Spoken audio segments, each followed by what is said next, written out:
எல்லோருக்கும் வணக்கம். Welcome to Anand's kitchen. இன்றைக்கி நாங்கள் முட்டையும் நெத்தலி கருவாடும் போட்டு குழம்பு செய்கிறது எப்படி என்று பார்க்க போகிறோம். வாங்க வீடியோக்குள்ளே போகலாம். இதில் சட்டி சுட்டு கொண்டிருக்குது. எண்ணெய் விடுவோம் தேவையான அளவு. நான் இதில் 2.5 டேபிள் ஸ்பூன் அப்படி எண்ணெய் விடுறேன் வெங்காயம் வதக்கிறதுக்கு. ஒரு 1/2 டீஸ்பூன் கடுகு,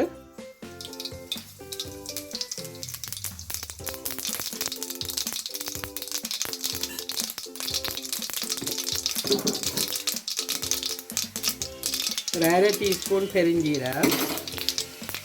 இதில் ஒரு 3 வெங்காயம், சின்ன வெங்காயம் பட்டி வச்சுருக்கேன், பம்பா வெங்காயம். ஆக பெருசண்டி இல்லை, சின்ன ஒரு மீடியம் சைஸ்.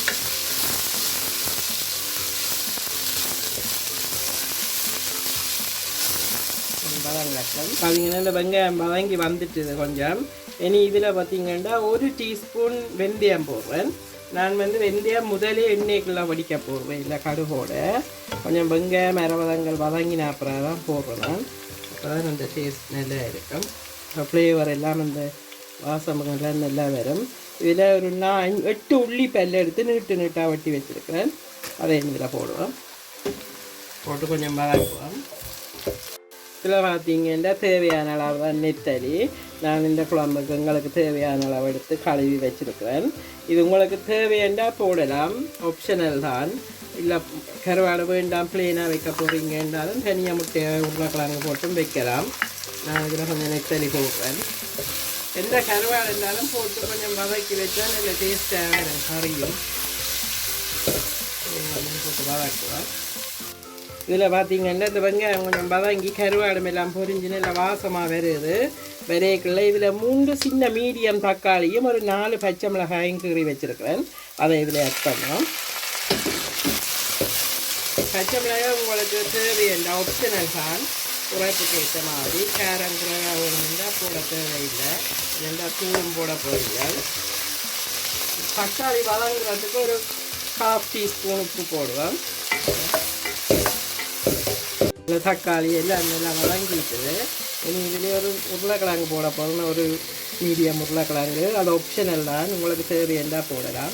உங்களுக்கு கொஞ்சம் குழம்பு இடத்துல உருளைக்கிழங்கு விருப்பம் என்ற வழியாக போடுறேன். கருவாட்டோட உருளைக்கிழங்கு அவிஞ்சிருக்கு, நல்ல டேஸ்டாக இருக்கும். ஒரு நிமிஷம் வதக்குவோம். கொஞ்சம் வதங்கி வந்துட்டு இதில் தூள் போடுவோம். இதில் உப்பு உரைப்பு புளியெல்லாம் உங்களுக்கு ஏற்ற மாதிரி தான். இதில் நான் எங்களை இந்த கறிக்கு ஒரு 3 டேபிள் ஸ்பூன் போடுறேன். குழம்பு கலவா நீங்கள் உங்களுக்கு தேவையான அளவு எவ்வளோ கறி கூட்டுறீங்களோ அதுக்கு ஏற்ற அளவு உரைப்பு போடுவோம். சில பேர் உரைப்பு குறைவு.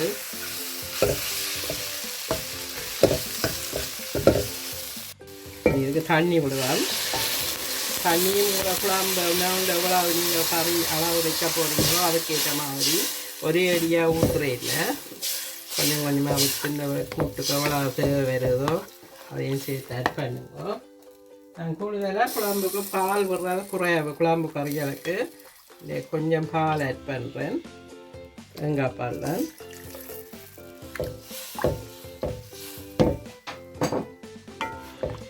எல்லாம் சேர்ந்து கொதிக்கட்டும். கொஞ்சம் கொதிச்சு அவிஞ்சா பிறகு முட்டையை போடுவோம். இதுக்கு உப்பு புளியை பார்த்துட்டு ஆட் பண்ணுவோம். முதல் கொஞ்சம் வதங்குறதுக்கு போட்டேன், நான் காணாது. திருப்பி என்ன கொஞ்சம் உப்பு ஆட் பண்ணுறேன். இது நெத்தலி கருவாடு தான். சில கருவாடில் கூட உப்பு இருக்கிறது, அதில் வேறு கருவாடுகள் போட்டால் உப்பு பார்த்து போட வேணும் நீங்கள். இது நெத்தலி கருவாடு, இதில் அவ்வளோ உப்பு இல்லை. புளியும் தேவையான அளவு தான்.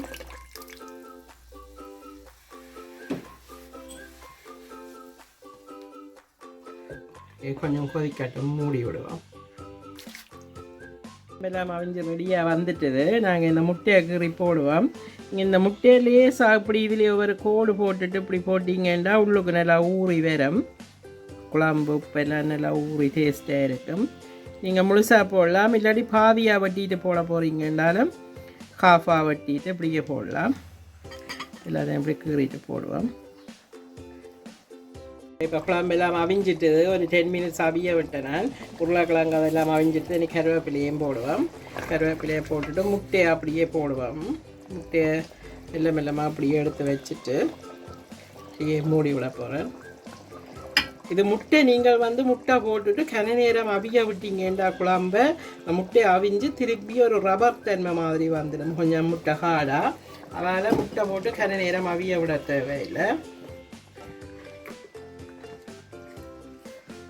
ஒரு லேசாக ஒரு அந்த எல்லாத்தையும் கலக்கி விட்டுட்டு நீங்கள் மூடி போட்டு ஒரு 1 மினிட் விட்டுட்டு இறக்கினா சரியாக இருக்கும். சரி, மூடி போட்டு ஒரு 1 நிமிஷம் விடுவோம். காட்டுறேன். இந்த முட்டை குழம்பு எல்லாம் ரெடி ஆகிட்டு வேணுங்க எல்லாம் அவிஞ்சு நல்லா வந்திருக்கு. கருவாடு குழம்பு எல்லாம் நல்லா. நான் கொஞ்சம் குழம்பு தன்மையாக தான் நிப்பாட்டினேன். உங்களுக்கு வேணுமெண்டா இன்னும் கொஞ்சம் திக்காக விட்டுட்டு முட்டையை போடலாம். இது நீங்கள் சாதத்தோடையோ ரொட்டியோ சப்பாத்தியோ என்னத்தோடு என்றாலும் சாப்பிடலாம். எல்லாத்துக்கும் காம்பினேஷன் ஓகேயாக இருக்கும். இந்த வீடியோ பிடிச்சிருந்தால் லைக் பண்ணுங்கள், கமெண்ட் பண்ணுங்கள், ஷேர் பண்ணுங்கள், அண்ட் மறக்காமல் சப்ஸ்கிரைப் பண்ணுங்கள். தேங்க்யூ, பாய்.